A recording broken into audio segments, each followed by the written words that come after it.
Arkansans Ask is underwritten by the Arkansas State Employees Association, Incorporated, an organization of state employees working toward the betterment of state government.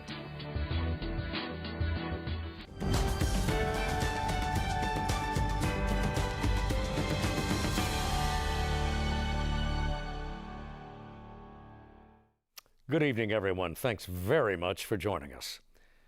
In Arkansas, across the nation, around the world, news that COVID-19 vaccines had been approved was greeted as would be the end of a world war. This particular armistice, though, came too late for the more than 2 million aboard the planet who died of the novel coronavirus and the tens of millions who were infected. In our state, there have been more than 300,000 COVID diagnoses and more than 5,000 fatalities. And new cases and additional deaths are reported every day. So, even as doctors continue to emphasize masking and social distancing, hand washing as absolutely essential preventive measures, the race is underway to immunize. Except the race sometimes seems less a sprint than a marathon, even a crawl, and to some, hopefully a very small minority, a conspiracy. Well, that's our program tonight, the status of COVID immunization in Arkansas. How much vaccine is available, to whom, when, and where? Taking your questions tonight, Dr. José Romero, Cabinet Secretary, Arkansas Department of Health. Dr. Jessica Snowden is Chief of the Pediatric Infectious Disease Division of UAMS. LaShannon Spencer, CEO of Community Health Centers of Arkansas, and retired Colonel Robert Ator, manager of Governor Hutchinson's COVID-19 vaccine deployment program. Thanks to all four of you very much for coming in. Dr. Romero, I'll go to you first. The numbers over the past couple of weeks in Arkansas, some of the numbers anyway, have seemed to be trending in the right direction, in a desirable direction. From your standpoint, I mean, from any clinician standpoint, there always seems to be a caveat, as in this thing isn't over yet. Doctor? Well, first of all, thank you for having me tonight. And no, you're correct. This pandemic is far from over. But we are clearly seeing a trend downward. It is sustained with regard to number of cases and number of individuals hospitalized. I believe it may be a combination of factors. Probably the most important is that we're getting over that three-humped period of time between Thanksgiving, Christmas, and New Year's, where we had a progressively increasing number of cases. And as those cases now are leaving, getting better and not getting more cases, we're starting to see fewer and fewer cases. I don't believe we're ever going to get down to under 1,000. We can try for that, but I think our set point is going to be somewhere around 1,000 cases, unless we really adhere to the 3 W's, right? The mask, the distancing, and the washing of our hands. But we're making good headway. Well, I have to ask because it was so recent. Last Sunday was a good day for Tampa Bay. Are you looking for a Super Bowl bump? Should we be fearful of that? Yeah, you know, as the governor and myself have mentioned during the press conferences, that we are concerned about that, and we'll see what happens. If we're going to start seeing cases, we'll start seeing them probably this weekend and into next weekend, and so that will tell us whether we're going to see a bump or not.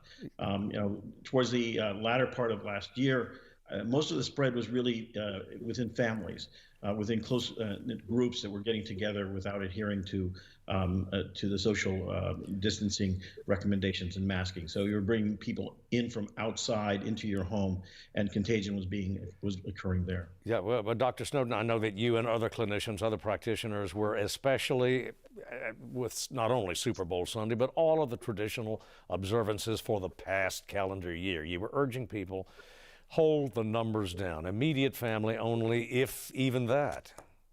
If even that. And I think that's the thing that we're seeing, is that we're all underestimating the risk of being around people we know who seem like they're well. This is different than the flu. This is different than a cold. We're transmitting things when we're not aware that we're sick. It doesn't mean that we know and we're hiding something. It means we're actually spreading it while not realizing we're infected. And that means it's really easy to underestimate your risk of spread. So we need to think very, very carefully about any time we're indoors with anyone we don't live with every day. Is there a reason we need to do that? Should we be doing it without masks? Is there another way we can engage with our friends and families and colleagues? And LaShannon Spencer, I know that your centers are dealing on on a daily basis with individuals who became infected from people who did not believe they were communicable. Absolutely, and that's correct, Steve. And let me just say thank you as well for granting me the opportunity to be on your show tonight. We're dealing with it, but it goes back to the 3 W's that has been stated. You know, the importance of wearing a mask, the importance of social distancing, as well as washing your hand. The hand hygiene is so critical. So we're continuing to make sure that we're on message and support with the Arkansas Department of Health, our governor's office, just stressing the importance of social distancing and taking every precautious measure, because this virus is real and it is deadly. Well, Colonel Ator, we had some news this morning, and that's that the White House, or the current administration, has purchased, I think, an additional 200 million doses of vaccination of one or the other that have been approved thus far. And a gentleman whose name is household word now, Dr. Fauci, believes that by late spring or mid-spring anyway, practically anybody who wants a vaccination, who can be persuaded to take a vaccination, can get one. I mean, just come and get it. Do you have any intelligence on that? Any information from Washington regarding that? Well, Steve, thank you for having me as well. And the simple answer is no. And boy, I look forward to having that problem. You know, right now we have more infrastructure, more capacity in the state of Arkansas than we do supply. And so that's what our big challenge is. So I look forward to having the opportunity to really take this to the next level and get it out in greater depth in the state. Very good. And to all 4 of you, we'll be back on this issue and others, but this program actually belongs to the viewers, as it should. And several days ago, we began soliciting questions from viewers as to what they had on their mind regarding the coronavirus. So we're going to go to one question that came in via voicemail, and this is from Drew County. I'm trying to get my vaccination, and I heard yesterday that Walgreens were now getting them. But when I called Walgreens this morning, they said that they used 100 doses that they sent, and they could not give me an appointment because they don't know when they will get any more in. I'm 76 years old. I've got COPD bad because I had lung cancer. And so I'm desperate to try to find a vaccination, and I don't understand why they don't know when or how many doses they'll get again at Walgreens. Well, Colonel Ator, let's go to you, because this has been a consistent, since the vaccines became available the very first days, bumps in the supply chain or uncertainties regarding which vendors and where would have the vaccine. Can you offer some words in that regard? Absolutely. So one of the things we've really worked on, I messaged the point that, you know, we have 3 main lines of effort that we're doing. The third line of effort was to set up a system that was very consistent and predictable. So not only our providers, but also, the citizens of Arkansas know when and where the vaccine is. And the simple answer is you go to the ADH website, and it'll take you to, it's an interactive map that'll show you exactly what pharmacies are giving. And now, those pharmacies know what they're going to be getting in 2 to 3 weeks, that far out, so they can plan and set appointments. That wasn't always the case, but that's what we've done, over the last couple weeks. And that's the way we're going to be going forward. Now, specifically about Walgreens, Walgreens was a part of the federal long-term care facility program.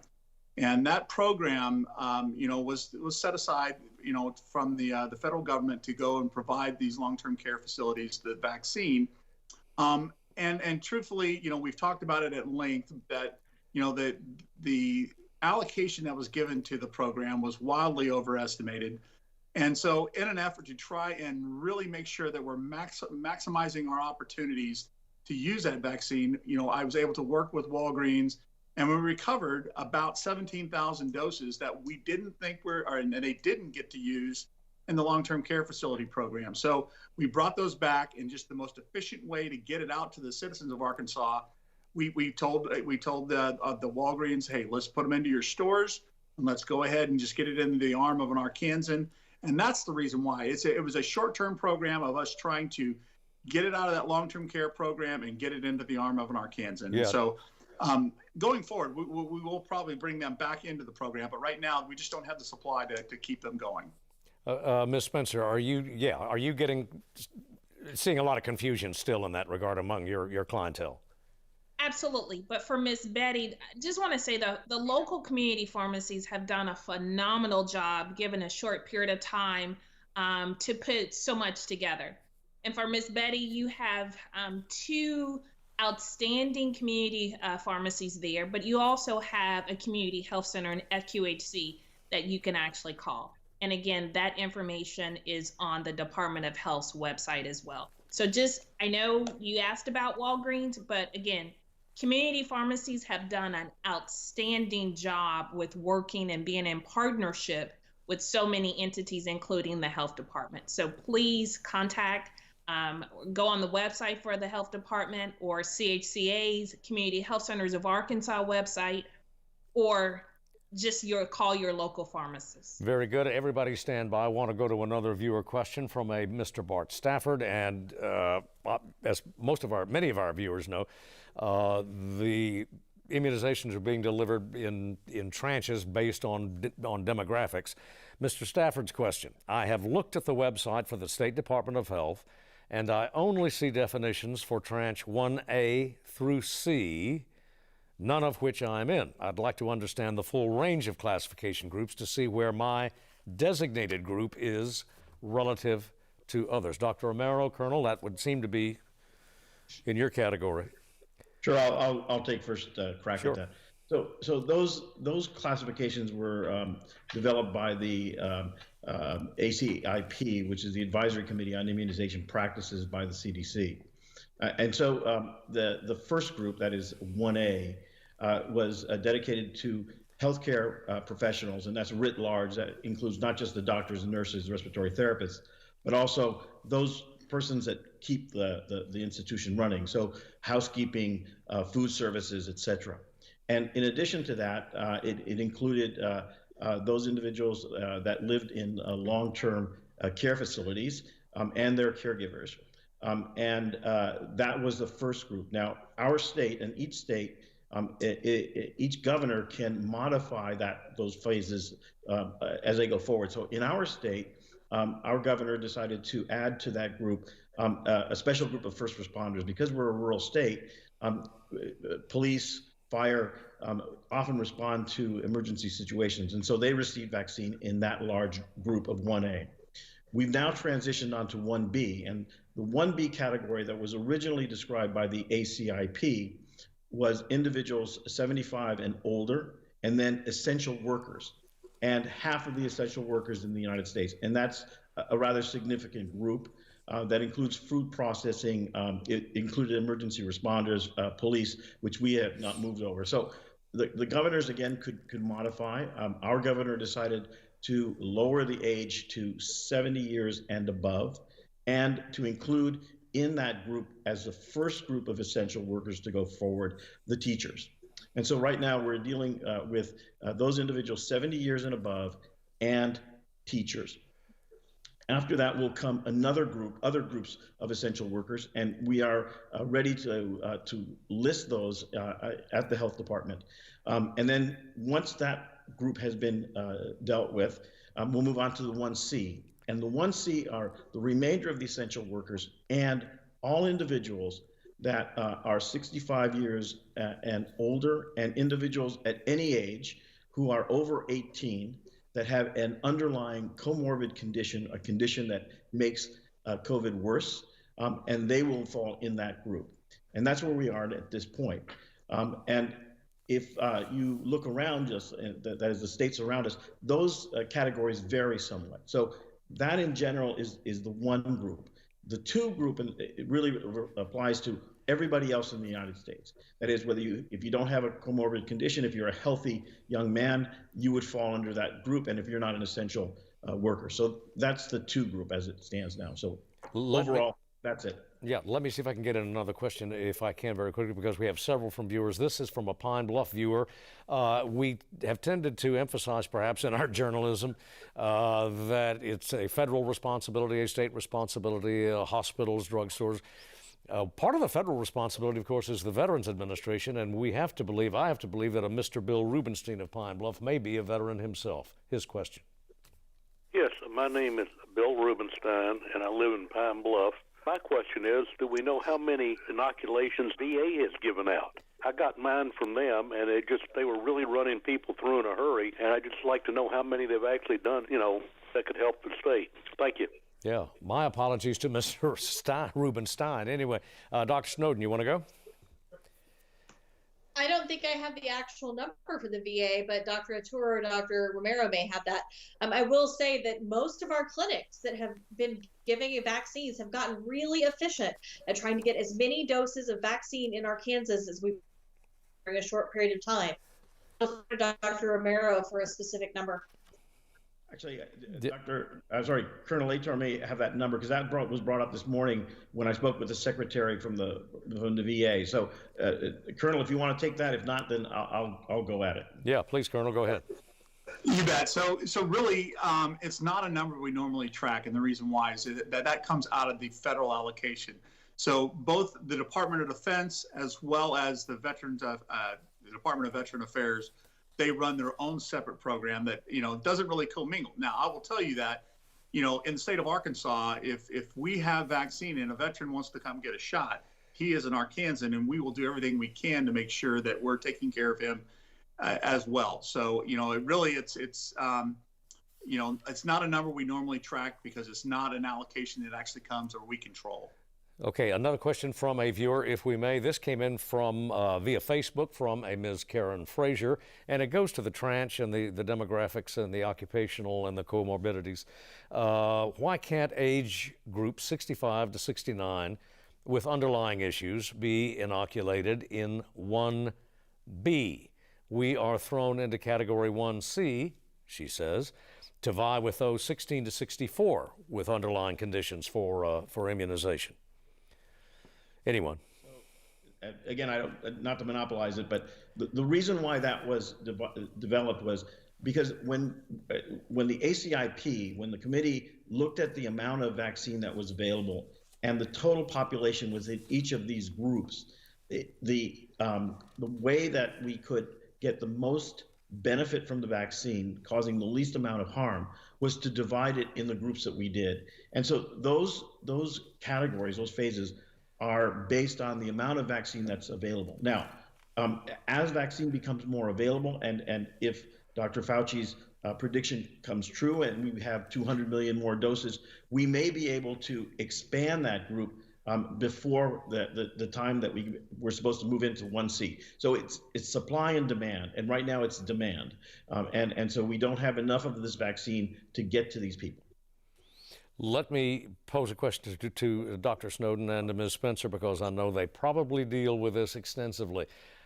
Are you picking up, surely you are, picking up signs of of COVID fatigue after a year almost? People simply tired of hearing about it, and they're lowering their guard. They aren't washing their hands as they should. They aren't wearing the mask. Doctor, we'll begin with you. Yeah, no, I mean, I think when I've been on other settings, I talked about the fact that I'm the first person in my family who's in the medical field, right? I was the first person in my family who graduated from college, and a conversation I have with my family members all the time is, well, surely this is going to be over sometime soon. We don't know that. It's only over once we continue to do the things that we can do to make it be over. And I think for all of us, we feel like we're up against this wall of fatigue financially, emotionally, as a parent. I had to advise my child right before we started this, I'm going to be on live television. You cannot come in my office naked, right? I mean, every working parent is feeling a different level of fatigue. and this fear of a virus we can't predict. So absolutely, everyone, from a patient perspective to a family perspective to an employee perspective, we're all feeling this right now, but that doesn't mean we can let down our guard. And that's unfortunate, but it speaks to the resilience of us as Arkansans, of us as Americans, to say we will not give up on this. We can contain this. Yeah, LaShannon Spencer, I have to believe that the downward trend that we have delighted in reporting in some of the statistics involving COVID in Arkansas, in a way, could work against practitioners because, okay, maybe this thing is over now. I mean, my chances are smaller and smaller of contracting the coronavirus. Are you seeing that, Ms. Spencer? No, actually, and it goes back to messaging, and everyone must be aware that it is not over. We still have to make sure that we take precautious measure, regardless if it's our friends, coworkers. It's not over. We need to make sure that we educate every person regarding the importance of being vaccinated and receiving the vaccine when it comes time to have that opportunity. And going back to Dr. Snowden's, one thing she didn't talk about with her child is the PS4 syndrome, or just, just dealing with that, and just kids with PS4. So her child is not old enough to be talking about PS4. And I had to remind my child that, hey, no more. Stop the PS4 just for 45 minutes for me, please. And so having that PS4 fatigue, like so many families are having. But no, Steve, we continue to educate. We're coming up on a year of the first case here. So we have to be mindful and stay diligent in making sure that we are adhering to the CDC recommendations. Yeah, Dr. Snowden, you're concurring with such enthusiasm that I can't, I'll let you go back in on it. No, I will say this is major. That I am tremendously empathetic with all the work the Arkansas Department of Health has done to try to manage this for our state. They are doing tremendous work to try to keep us all safe. And as a parent of a school-age child who should be old enough to know that he doesn't come down naked, I will say our educators are doing tremendous work to try to keep everyone safe. I've had lots of conversations with my child's school, with the teachers, with the administrators about how to keep everyone safe, because our kids really are a unique, uncontrollable variable in all of this. But I think the important thing for all of us as adults to realize, we can control our behavior, and by controlling our behavior, we can contain this for Arkansas. I would assume that perhaps a great many in our audience, and certainly our four guests, have some news of Sister Audrey of Toulon. She is a French nun who, at the age of 117, has apparently recovered from COVID-19, and on this day, she had a little red wine and, I'm told, baked Alaska to go along with it. We have no one, to my knowledge, in our audience who is 114, but we do have one who is delightfully close. That's Ms. Martha Wilding of Little Rock. Her question. I have been trying to get a shot for the virus for weeks, and I am over 100, and I have not been able to get a shot from any place in Little Rock, Arkansas. I have called every drugstore, UAMS, and the doctors. All right, Ms. Spencer, let's go to you first, because you have such a broad range of individuals that you see in every dynamic. Any advice for a senior citizen, certainly one who's over 100? What kind of assistance is available for those who might not have relatives or close friends at hand? You know, Steve, just hearing her talk, it touched my heart. But then I also thought about, who does she have that can actually make those calls? Because I know that UAMS or a community pharmacy, if she actually has articulated her age, they would make every accommodation to make sure she's vaccinated. I know how they're working very hard, especially for someone that falls in within her age category and just who she is. And so that touches me. So if there's someone that's out there listening in the audience that knows her, I would like to leave my personal cell number and give it to Steve. I'll give it to you to make sure that she gets the vaccine immediately. Well, feel free to do so if you wish. She's welcome to call. I think that's a really important point. One of the things that we run into that can exacerbate the disparities we see in vaccine delivery is that it does rely on a certain amount of ability to navigate the system. And so don't be afraid to reach out and ask for help. We, as Southerners, the lifelong Southerner, right? We are resilient people. We can do it ourselves. This is a time that it's okay to ask for help. Ask somebody to help you get connected with who you need to get an appointment, because we are absolutely there for you. And I will say I felt the same way. I wanted to send this woman my email address to say, I will get you an appointment, because there are people who want to help you.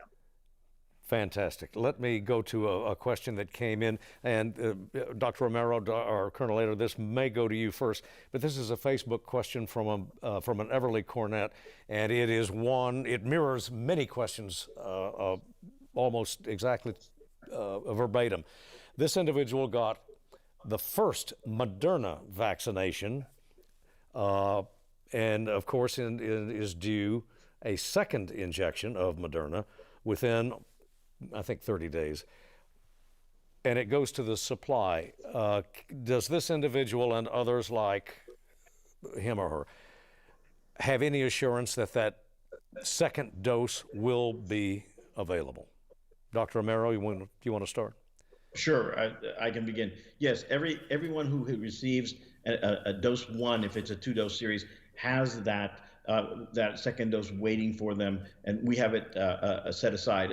And Dr. Ator can actually, I'm sorry, Colonel Ator can actually give you the details on that. So I'll turn it over to him, because he's the logistician on getting this done. Yeah, go ahead, Colonel.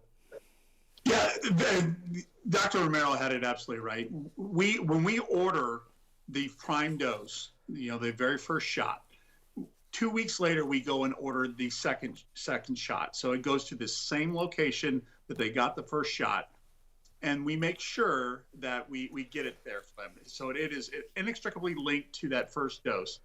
As a matter of fact, one of the things we often get a question about is when we're reporting our statistics that, like today we saw it was like 68%. And the reason why is because we go ahead and order that second shot 2 weeks before it's really truly needed, so that our people that are coming in after their 28 days with Moderna, that shot is waiting on them. So there should never, ever be a case in which their second shot is not waiting on them. Excellent. We have a Facebook question from Mary Ann Dias, and this goes to the financial aspect. Everyone knows that COVID-19 has absolutely devastated the economy, but it's devastated a lot of individuals too. And Ms. Dias' question, do we have to pay for the vaccine? Can people be charged to receive the vaccine? LaShannon, you want to start? The answer to that Sure. Or anyone. The easy answer is no. There is no charge for the vaccine. The vaccine itself is paid for. Now, the individual may be charged a fee for administration of the vaccine, but even that is taken care of if the individual doesn't have insurance to pay for that. So the health department, we will pay for that, and the bill comes to us. So the vaccine per se, no charge. There may be a charge for administration of the vaccine, and no one should be charged outside of that. And even if they don't have insurance, we will pay. The health department will pay. You should be able to get your vaccine. Pre-existing conditions and the advisability of COVID vaccination. We have a voicemail question. I have a deep vein thrombosis and the blood clot in my vein, and I have been told I cannot have a shot. What do you say? Dr. Romero, you want to start? Sure. So that is not a contraindication to receiving the vaccine. Currently, the contraindications are if you have an allergic reaction or have had an allergic reaction to a constituent of the vaccine, that's number one. If you get the vaccine and have an allergic reaction that is a severe allergic reaction, then you shouldn't get it again. If you have an allergic reaction to one of the constituents of the vaccine called polyethylene glycol or polysorbate, then you should not receive it. But outside of that, all other medical conditions can receive the vaccine at this time. To anyone who chooses to address the question, this keeps coming up despite official assurances. Did science move too fast on these two vaccines? Dr. Snowden? It really didn't. Yeah, I can speak to this because I answer this question a lot for people, including people who don't know what I do for a living. And so they will bring it up spontaneously when you talk to people because everybody's concerned. This feels like it worked fast. And the analogy I use, which I got from one of my nurses, is that this is the difference between a relay race, which is how we've traditionally done vaccine development, where we do all of one piece and then finish it before we start the next piece, as opposed to a lane race where we have multiple pieces working at one time. The fact is, mRNA-based vaccines are not new. This is the first time we've used them in widespread, but they've been used for decades in research studies and in cancer treatment. And so this is not new technology for us. It does feel like it's moved quickly, but that's only because this is the first time it's become public knowledge. All of the pieces that we use to make sure vaccines are safe from the FDA and from the ACIP, which Dr. Romero chairs, have been in place to make sure that we are keeping people safe as we try to contain the virus. Well, let me stay with you, Doctor, for just a second. Dr. Snowden, we have basically in play now we have the Pfizer and we have the Moderna. Is there a is there a significant difference between these two?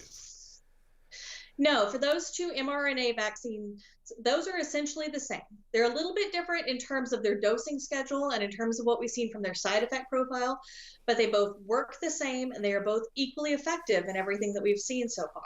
So that's really reassuring. If you're getting one versus the other, those are about the same. One of the things that we're going to see as things continue to roll out is that we have different vaccine constructs that might have different side effect profiles, different dosing schedules. And it's going to be really important that we can continue to have conversations like this where we answer questions truthfully about what we know about the vaccines and how they're working. Well, here is another question involving a vendor, Colonel Ator, and the availability of the vaccine, and it comes from Southeast Arkansas, and Ms. Dolores Gaddy of Pine Bluff. I live between Pine Bluff and Risen. There's only two pharmacies in Pine Bluff. Well, one's in Pine Bluff and one's in Whitehall that are giving the shots for the virus. And one of them, the one in Pine Bluff, it's a fax number, and I don't have a computer or the internet. And the other number in Whitehall is always busy. I don't care when you call it. And I went to Horizon Pharmacy where they're giving shots, and they won't give me one because I live 2.5 miles from Cleveland County. So I'd like to know, I'm 93, and I'd like to know what I'm supposed to do to try to get an appointment for a shot. Colonel, we'll let you take that. No, and that that's heartbreaking when you hear stories like that, and we hear them every once in a while. The truth of it is that on the ADH website we have a very, very clear interactive map to help navigate that. And I can only speculate how this all went down. But the truth is that we have on average 3 different providers in every county in the state of Arkansas. And I do know that, Jefferson Regional Medical Center, we send 1,000 doses to them every week. That would probably be my best guess. But I guess what I'm saying is, like, if we're having problems with that, you can also call the ADH helpline, and we will help, work the issue as well. Much reported over the last 2 to 3 weeks, panel, regarding new variant strains of the COVID. And we have a Facebook question regarding that. Ms. Mary Archer wants to know, will there be a different vaccine or different vaccines, plural, for the new strain or strains of the coronavirus? We're getting reports from South Africa and, of course, from Great Britain, perhaps other lands. Who wants to take that? So if you do, I'll take a first stab at it. So currently there's no change in the vaccines that are currently on the market. There is the possibility that they can engineer or develop new vaccines based on the need. We know that there's a different vaccine efficacy against these strains. The 2 vaccines that are currently being used in the United States, that is Pfizer's vaccines and Moderna's vaccine, both work well against the European, the United Kingdom variant. So we have some cross-reactivity against that, and it works very, very well. There is some weakness when it comes to the other three variants that are out there.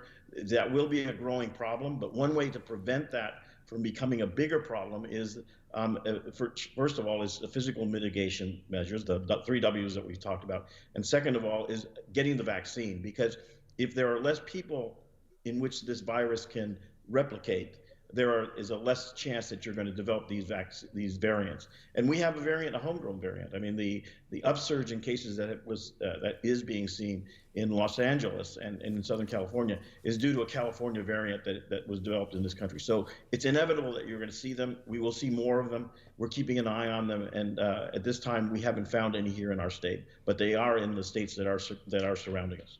All right, very good, sir. Another voicemail question from an individual in Little Rock who has some concern about visiting parents. My parents are visiting from Texas. They're 80 and 86, and there's not going to be any way to get them home before March, probably. I'm wondering if it's possible to get them the vaccine here in Arkansas. All right, which of our doctors or any of our panelists? Dr. Snowden, you want to start?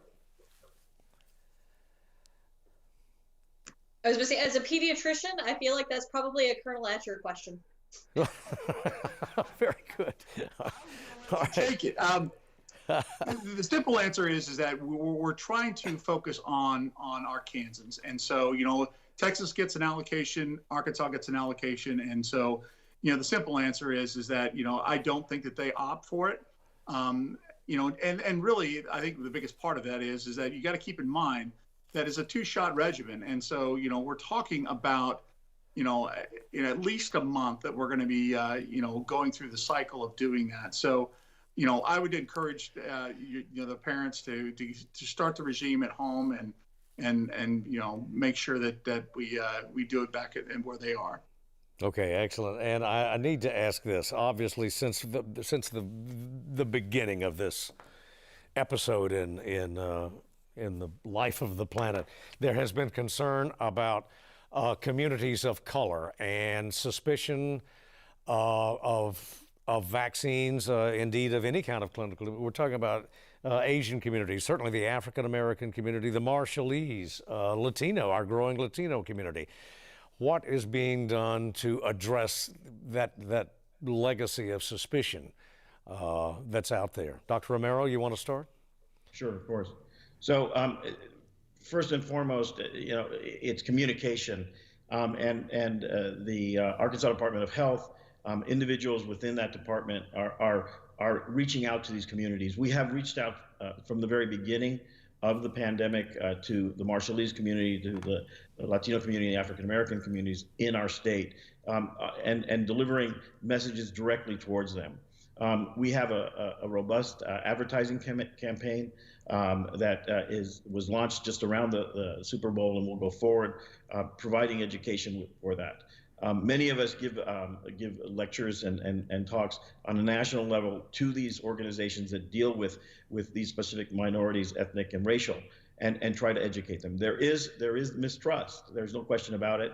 Even before the vaccines were launched, we knew that there was hesitancy in all 3 groups that you mentioned, and we're trying to work around it. The most important thing, I think, for people that are listening to this now, to understand is that the vaccines were trialed with significant numbers of minorities, ethnic and racial, within their study groups, and were shown to be effective and safe, because safety is the biggest issue that I've heard, and they are absolutely safe. I have said publicly that I would not recommend this vaccine if I didn't think it was safe, and that I would take it when my time came. I have taken it. It's absolutely safe. All right, Ms. Spencer, you want to pick it up?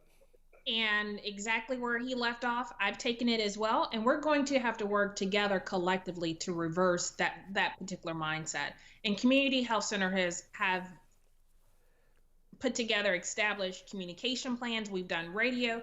We're really beginning to work with community leaders that actually reside in the minority communities.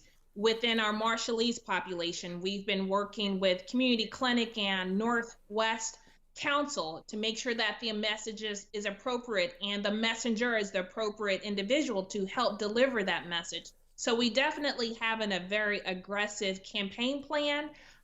Radio commercials, we're using a lot of social media, but at some point we're going to have those critical conversations to where we really reverse the mindset and really begin to build the trust among minorities in the healthcare community. I want to move on to another viewer question. Dr. Romero and some others addressed earlier in the broadcast, you were speaking about comorbidities, I guess of an organic nature, if that's the term for it. We have a call, rather a voicemail question from Jackson County that goes to pharmaceutical contraindications, if that's the proper term. My question is to the doctors, if you're allergic to a lot of different medicines, even over-the-counter medicines, should you take that vaccine? All right, Dr. Romero? So without knowing specifically what you're allergic to, what your listener is allergic to, I can't offer a specific recommendation, but what I do suggest is this: go to the site that's offering the vaccine. Take your list of allergies with you. There are physicians, nurses who understand what the contraindications are, and they will tell you whether you should receive it or not. For the most part, with very rare exceptions, everybody is able to take this vaccine regardless of the type of allergy you have, again, with very rare exceptions. So there aren't broad categories, doctors, pharmaceuticals, or even over-the-counter that would prohibit or that are immediately contraindicated, automatically contraindicated? No, no. Yeah, the guidance currently is if you've had a severe allergic reaction to something that's injected. So that would be if you got a prior vaccine and you had an allergic reaction, or a medication that we give by injection, then you definitely would need to talk to your doctor to figure out what your risk is. And I always advise patients, if you're not sure about what your allergy means in relation to the vaccine, call your doctor. Your doctor is willing and ready to talk to you about this and talk through your individual scenario. Another question, this one from Benton County, that would seem appropriate for Ms. Spencer or the Colonel, and it deals with the accessibility and the interface, or the collision between the virus and modern technology. That question. My question is, I don't have a computer, and every time I try to call someplace that gives the shot, they want me to go to a website. Well, a lot of older people, such as myself, don't have access to a computer, or we don't have email or a website. We have a telephone. Most of us have a telephone. My question is, how do I get an appointment to get a COVID shot? I am 72 years old. LaShannon Spencer, any advice there? Sure. One thing that I can definitely say about Northwest Arkansas, many stakeholders in that area have come together and they have done some innovative approaches to actually reaching out. There's always a news story that's broadcast in the news every day with key numbers. Unfortunately, that's how the information is being dispersed, but I know that there are multiple communication forms that they're putting out for the general public in order to get the vaccine. Colonel? Television, radio. I'm sorry. That's okay. Yeah, Colonel, you want to pick it up? You want to add to that? Yeah, the other thing is that call the Department of Health. We do have a call line. We have people sitting there waiting to be able to access or be able to do that last leg and get a phone number and assist with getting that appointment done. We have a call from Stone County, and it involves those who may think they are bulletproof or had it once, won't get it again. My question is, someone who's never been sick in their life, should they get it? Also, people who have already had it. My name is Dana, and I'm from Mountain View, Arkansas. Thank you. Dr. Romero? So at this time, yes, you should consider getting the vaccine, even if you've had COVID in the past. We know that the protection period, the immunity, probably lasts about 90 days, but you can receive the vaccine anytime. And no one is, as you said, bulletproof. We all of us are at risk for developing COVID infection. Whether it's severe or not, we can't predict. So in essence, everybody should receive that vaccine. Very good. A Facebook question. If one has not yet received a shot, an immunization for more conventional seasonal flus, the viewer wants to know, does he or she need to have the flu shot before obtaining a COVID vaccine? Is there a specific time or interval between those two shots that you would recommend? Dr. Snowden? Well, I think we've lost Dr. Snowden's audio. Dr. Romero, can we pick it up with you? Yes, sir. So there are recommendations regarding the interval between vaccinations. So you should receive either, in the case of the flu vaccine, you should receive the vaccine 2 weeks before you receive the COVID vaccine or 2 weeks after. You shouldn't receive them any sooner than that, before or after the vaccine. But otherwise, you can take your vaccines anytime you want. Very good. Another Facebook question. This from Lily Grice Blackburn. In the Russellville area, when can we receive the vaccine in Pope County? Do you have to take a shot yearly like the flu shot, Colonel? We'll let you handle the logistical aspect of that question. It's Pope County. Pope County's, they're getting a steady supply of vaccine every week, and that won't change. We're going to keep that consistent flow going, and that's important for every Arkansan to truly understand that the vaccines are going to be there for them. You know, on average, in the state of Arkansas, about 15% of the population has been vaccinated to date, or at least started the vaccine protocol. So, you know, we have done this by raising every county up at relatively the same rate, and when we notice gaps, especially within the target demographic, then we go and try and fill those gaps. And so Pope County's got vaccine there. It's just a matter of being able to get in line when it's your turn and getting it administered. Yeah, if I may, Ms. Blackburn raises a second question that's a little broader in scope, and that is, in this era or epoch of coronavirus, how likely are we to see another persistent or very pernicious form of a coronavirus? Is this something the human species is going to have to get used to tackling on an annual basis? Dr. Romero? I'm going to throw the docs. Dr. Go Romero? ahead. Dr. Snowden, go ahead. You started. I was going to say, I don't think we know that yet. That's one of the things, as in when we were talking earlier about monitoring for variants and monitoring for long-term effectiveness, this is something that is not a one and done thing from us from a scientific perspective. We're going to continue to watch how these evolve through our population. Certainly, there are a lot of other coronaviruses that circulate in our population year-round, causing colds and other things. We don't know yet if this is going to become one of those. That's one of the reasons it's really important to go ahead and get vaccinated while we have the chance, so that we can protect as many people as possible in case this does become a sustained part of what we see in our viral respiratory season. Another voicemail question, and this involves that second dose. This is Dr. Brad Williams, and living in Little Rock, Arkansas, inquiring about after I have a second dose of the vaccine and have some degree of protection. Could I be contagious to other people, though, even though I may have protection myself? Doctors? Yeah. So I can answer that question if you allow me. So at this point, we do not know whether you or we that have received a full immunizing series of vaccine will not be able to transmit the virus if we're infected. So we could become infected with the virus yet have no symptoms whatsoever. We're protected. We are starting to get some information on that. It appears that at least one of the vaccines that are currently available has some data that suggests that it does inhibit transmission even after you've gotten the vaccine. But until we know for sure, everyone should wear a mask, even if you're vaccinated.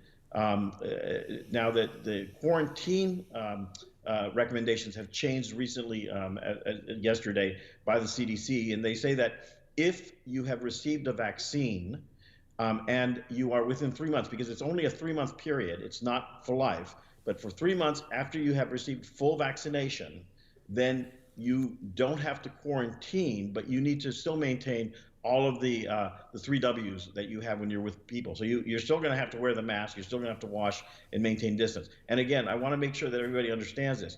It is for 3 months only after receiving the vaccine. After that period, then you have to go back to quarantining if you are exposed. Wow.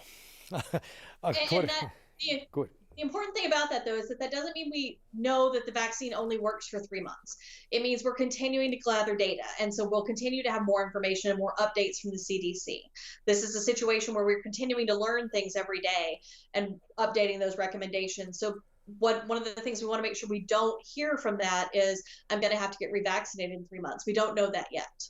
It's just, this is being safe and modeling what we know from natural infection to say that 3-month window. Question, this one came in via Twitter, and I suspect the Colonel or Ms. Well, I'll leave it open to anyone. Maybe Ms. Spencer. It comes from a Bart Stafford who wishes to know what steps he should take as a 60-year-old plus resident of Hot Springs to ensure that he has access, can get the vaccine as soon as possible. Some specific steps, if you would. Ms. Spencer, you want to start? I'll let the Colonel actually take that. All right. So really, as a 60-year-old, he's going to opt for the vaccine, in a couple of months. And so, just based on this current supply and how it's coming into the state. So really, you got to do all the things we have been doing with the three W's, but more than that, pay attention to what we're putting out every week. And then you can go to the ADH website. It tells you exactly where we are and what phase we're working on. And it's updated every day. And when we get to the next phases, which he would opt for something, then he will know, and then go to the pharmacy like we've been talking about, or to the provider that we've been talking about, and go get on a list and get the shot. Okay, we have spoken, and I think, Colonel, you were talking about how if you've got the first shot, you're guaranteed the second, but let's address this question anyway. It came in via YouTube from Demita Casey. Would an individual have to start over if he or she were unable to get the second shot within that 30-day period? So, I can speak to that. All right, That's Doctor. The current recommendations are that you do not need to start over. So if you're going to be late, so long as you're within about a 6-week window of when you were due, we would give you the second dose and you would not start over. So definitely, please don't feel like just because you missed your follow-up appointment that you shouldn't come back for your second dose. We still want you to get the second dose, even if you're late. Very good. And a question from a Ms. Schuer, if I'm reading this correctly, who writes via Facebook. My husband received the vaccine 3 weeks ago, became ill that evening with what turned out to be COVID. He's mostly recovered, but is still suffering from fatigue, chest tightness, and some loss of smell. Should he get the second shot at this point or wait until he feels better? So the recommendation is that individuals that have COVID infection completely recover from COVID before they receive their second vaccine. So I would probably say that based on what you're telling us now, this individual should probably wait a while before they go and get the second vaccine, but they should get the second vaccine. Very good.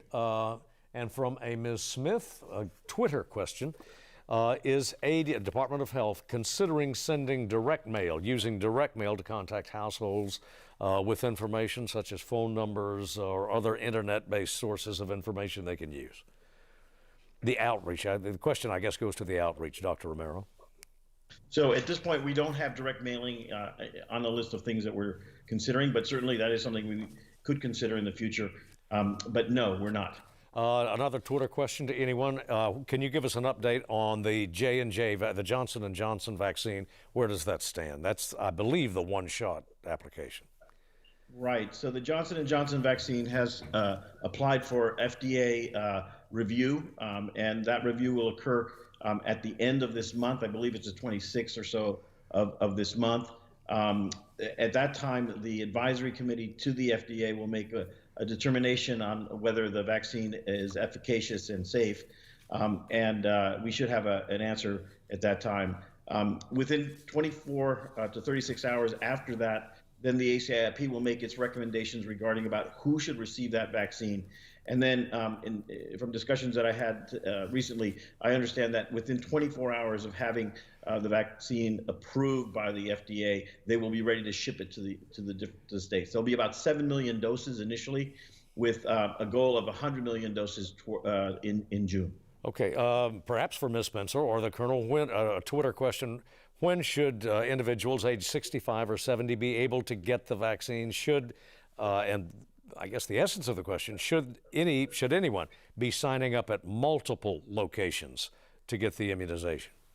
No, please do not sign up at multiple locations. But just to go back, the Biden administration actually announced this week a plan to provide community health centers across the country with 1 million doses actually a week.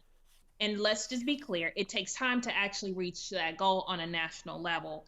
But we will be joining the state in actually having within community health centers the COVID vaccines. And going back to the point of being able to do actual mail out, we have a patient database within our electronic health records where we will be able to call our patients to be able to inform them that they can actually come to actually get the vaccine. And so for more information on where community health centers are located in the state, you can go to www.chc-ar.org. And so community health centers within the next few weeks will begin to have the vaccine. All right, excellent. Maybe we can get this question in. I received from Ms. Linda K. Moore. She received the second dose of the vaccine only yesterday. Her husband turns 70 on March 12th. Can she infect him if she is to kind of resume her social life, I assume? And when will one CV be available? So I think this goes back to the original question, that is that we don't know yet about whether the vaccine prevents transmission. The vaccine itself you receive is not live, so they won't infect the person, but it doesn't mean that the recipient of the vaccine can't be infected by virus. So vaccine does not transmit disease itself. When will we go to the next phase?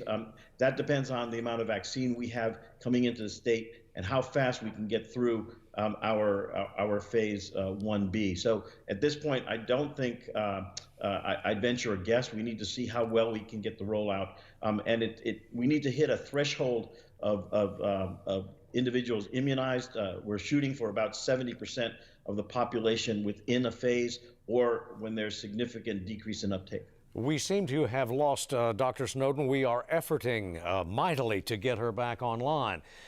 Why? Well, we have reached the end of the over-the-air portion of our program, and yet there is still more to come.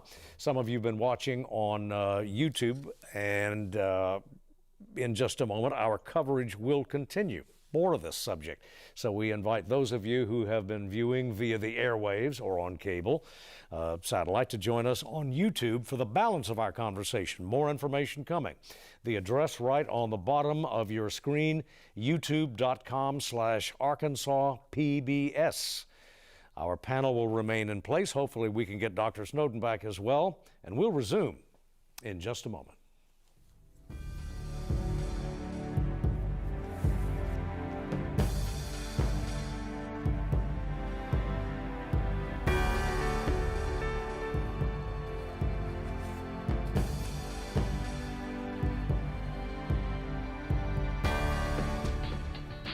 YouTube. Arkansans Ask is underwritten by the Arkansas State Employees Association, Incorporated, an organization of state employees working toward the betterment of state government.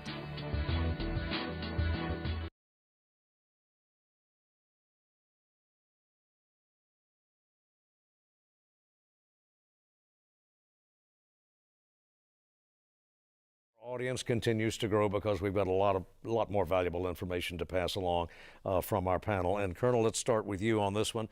It's a Twitter question. What criteria specifically are pharmacy personnel using to prioritize people according to when they should be able to get the vaccine?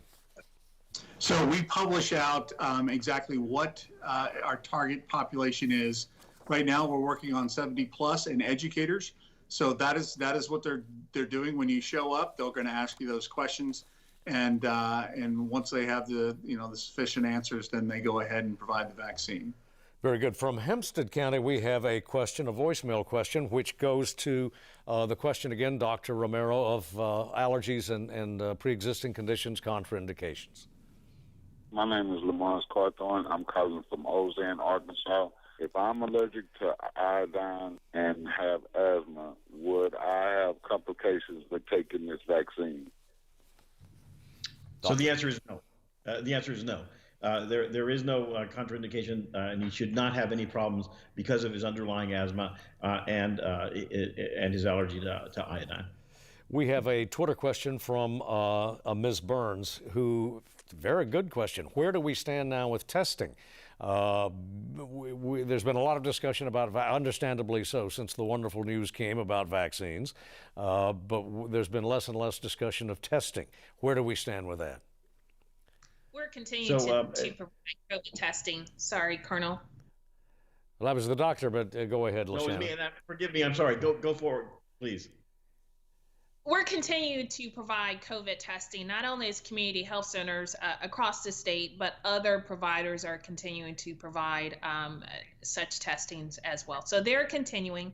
It's just that you hear more about the vaccine pertaining to the testing, but testing continues. And is essential, one would assume, Doctor. So yes, we still have it. It's there. It's available. We seem to have less people taking advantage of the test, and that may be because they're not feeling ill and they're not ill. Now, there is one other aspect to the testing that has recently come up, and that is home testing. The FDA has approved a number of home kits for testing. They have both a positive side and a negative side. The positive side is that the individual can get a rapid answer as to whether they're infected or not. The negative side from the public health point of view is that individual really needs to tell us, the public health officials, that whether they're positive or not, so that we can help identify their contacts. So there are advantages, disadvantages, but those tests are available for use at home. From a Ms. Despain, a Facebook question for any who choose to address it. After receiving the second injection, should an individual continue to wear a mask, and for how long? I can go forward on that. Go. So yes, they should continue to wear the mask when in public, because again, as we said previously in the show, we do not know whether you can still be infected and not develop any symptoms. You're protected by the vaccine, but we don't know if the vaccine is going to prevent you from transmitting the virus when you're infected. And that's not unusual. We have vaccines that do that now. So until we learn more, use the mask, please. How big a problem, and this goes to several questions that have been sent to us, how big a problem has it been, social media? It can be a godsend, but it can also be a curse in terms of the bogus information, the false information, the conspiracy theories that it can promulgate. Colonel, I've got a feeling that you had to deal with this. Well, you've seen different examples. I know that I have, where you'll see an individual that will say that, hey, I got a vaccine, and they're not in the current, phase group. And, every time we've had to come across this, first thing is that, I'm glad that the shot is in the arm of an Arkansan, but it undermines the credibility when people who are currently targeted because of their current status in society that aren't going to have the opportunity to get that vaccine. So, I ask everyone to really just be a good citizen, be a good neighbor, be a good Arkansan. Your time is coming, and I promise you, we're working every day to try and do everything we can to speed up the process. But we're really kind of caught in this a lack of supply. But going to the front of the line, puts other people at risk. And so just be a good neighbor. Very good. Anybody want to add to that? All right, enough said. Well said, Colonel. From a Twitter question, mass clinics. What experience do we have thus far with those and mass immunizations, I guess? For examples at places of business, et cetera, shopping malls, wherever. And are they effective? Do they work? So in general terms, yes, they do work. Efficient, I guess, is the word I should use there, Doctor. Yeah, I mean, they're useful for distributing vaccines. In centers, in places where you're not getting it out, and we don't have experience in this state at this time with that type of large mass clinics. We do have directed large immunization days, but thanks to the work that the Colonel is doing, we're able to distribute our vaccines appropriately and get them out. And I think one piece of information I think that the public should know is that, we have delivered over 95% of the first dose vaccines that have been allotted to us already.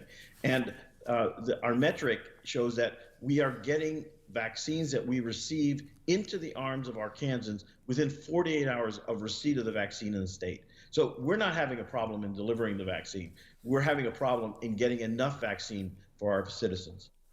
And Colonel, I think you addressed this earlier. There is some indication that the supply line is going to be a little more consistent than it has been in the past. Yes, everything that we're doing right now is trying to give that predictability so that all the providers and the citizens know where the vaccine is and how to go get that appointment. And, the whole intent of this is to be able to, let our citizens know, give them that light at the end of the tunnel of when they can expect to actually get that vaccine. And so that was the whole intent of us, trying to get out in front so that we are being predictive and that everyone knows where the vaccine is and how to get it. Clinical or anecdotal, we hear this a lot, and Ms. Larissa Clark puts it in a Twitter question. We've been told that not the first shot, but the second is the one that's most likely to make us want to take the following day off. One of our doctors, do you want to take that? Dr. Snowden? I can speak to that. Yeah, I can speak to that. I mean, the clinical trial data tells us that you're more likely to have side effects to the second dose than the first dose. And the conversation that I've had with healthcare workers, with my own family members about that is that means your immune system is reacting to the vaccine, and that's exactly what we want to happen. So that's not a bad thing. It is important to think about as you're planning your own life to make sure that you get your vaccine and know that you might feel badly the second day. But it is, in my mind, as a patient who got vaccinated, as a family member, as a mom, as a daughter, totally worth it for the fact that I get that lifelong protection, or not that lifelong protection, but at least long-term protection from this virus. So even if you are going to feel a little bit worse the second day, know that that second dose is what gets you the really long-lasting good protection. Just from curiosity, a layman's curiosity, why is it the second dose that tends to give people a more severe reaction? So the side effects that we see are coming from, go ahead, Dr. Romero. So it's because the immune system has been turned on and primed by the first dose. So at the second dose, it recognizes the protein as foreign, and you mount a response. So it's as Dr. Snowden said, it's a good indicator, but it doesn't mean that if you don't have a response, you're not getting an immune reaction. So you do not tend to see that type of a significant second response in older individuals. And that has to do with the fact that the immune system of the older individual doesn't react as aggressively initially. But we know that they do mount a good immune response. So don't be worried if you don't have fever or arm pain or chills after the second vaccine. It's still working. All right, good. Colonel, an individual who identifies himself as a grouchy tech guy, when are we going to go to the second part of 1B? His son is a grocery store employee and is in that group. So really what it comes down to right now, as of today, we're at about 35% of the target demographic that we're currently working on of 70 plus and educators. So we're looking at and trying to measure out when we reach that saturation point where it makes sense to move. But, keep in mind that the volume of vaccine that has been coming in so far really hasn't measurably gone up. This week, we saw an allocation of vaccine of about 50,000 doses, start to finish. Even when that's with the addition of the Walmart vaccine coming into the state. So, when you talk about a population group in 1B of about a little over 800,000 Arkansans, it's going to take us a little bit of time to work through it. And so everything we're trying to do is try and maximize what we got and open new lines of getting supply into the state. And we're making some progress in that regard. But all I can tell you is that, be patient. We know where you are, and we're going to come find you. Another question, and it goes, Dr. Romero, to an aspect of this that we discussed earlier, and that's the variants. I think you indicated that none of the variants have thus far been confirmed in Arkansas. But is it not the nature of a virus that it's just a matter of time before it does show up here? Yeah, it's here probably. I mean, I would bet at this point that one of the three variants, most likely the UK variant, is here. We just haven't found it, and that's because it's probably not very high density circulation. But when we find it, I won't be surprised, and neither should anybody else. We still have the same methods of controlling it, and those are the 3 W's that we've talked about. Based on our experience elsewhere, reports from elsewhere, doctors, are those variants, do they tend to be more pernicious in their effect on the patient? What we've seen so far is they might be more contagious and more easily spread, but not necessarily that they cause more severe disease. But I agree with Dr. Romero. The best thing we can do to mitigate that for Arkansas is to make sure that we're wearing our masks, we're maintaining our distancing, and we're getting vaccinated as quickly as possible to get the virus out of circulation. The way viruses mutate is that they have lots of people to spread among. The more we can dampen that down, the safer we keep our community. Doctor, in one of our previous, go ahead, please. Piece of information to that. So there is newer information to suggest that the UK variant may cause more severe disease, based on some studies that have been done in Britain. The London School of Tropical Medicine has published some reports saying that it may have a higher degree of lethality. So we need to look at that. That needs to be shown to be true in other settings, like in our own hospital systems. But there is concern. And I think we need to be on the vigilance for this. Well, on the heels of that, may I ask our doctors, do we see, is there an end in sight? And what will that end look like? So there is an end. Whether it's in sight depends on how well we, the U.S. public, accepts this vaccine and how well we're willing to slog on with the mitigation. If we do not have herd immunity from the vaccine, then we're going to have to get herd immunity some way, and that is by individuals getting infected. If we have robust uptake of the vaccine, I believe Dr. Fauci has said so, that by June, we may be sitting out there watching baseball games. If not, we may go into next year if we do not develop herd immunity. So there is a way to achieve that end. We have to just use it. So it is at least conceivable that we could have a summer as we have traditionally enjoyed summer. Dr. Snowden? Yeah, I agree with Dr. Romero. It's in our hands. We as Arkansans have to make sure that we're doing everything we can do to keep the virus out of circulation. If we'd like an end to be in sight, it's up to every single one of us as an individual to take the action we need to make that happen. All right, I don't want to veer, honestly, I don't want to veer into the political aspect of this any more than is absolutely necessary. But Doctor, you have expressed to me in previous conversations, interviews, that you, as has Governor Hutchinson, frustration with the information coming out of D.C. and the logistics that were or were not being managed in Washington. Have you seen an improvement in that? So I believe you're speaking to me. We'll start with you, sure. I definitely see more communication from Washington to us. There seems to be more transparency. What is being promised is being delivered. And so I think that if we continue along this road, we're going to have forthright communication forward. So definitely a difference that has occurred. Again, as you said, it's not politics. It is simply the way the administrations are running. Yeah, Dr. Snowden? I think the transparency issue is important for all of us as healthcare providers, as community members, as politicians, as everybody, finding ways to comfortably discuss what are uncomfortable truths about the situation we find ourselves in. So I am hopeful for increased transparency currently, and that makes this a little bit easier for our Department of Health to support all of us. And Colonel, the governor assigned the matter of logistics to you in no small measure. Are you seeing a qualitative difference? Really, honestly, the truthful answer is no. But it's still too early to tell. That the volume of vaccine coming into the state really hasn't measurably changed. The program that we're currently running through has been in place. It is the program of record.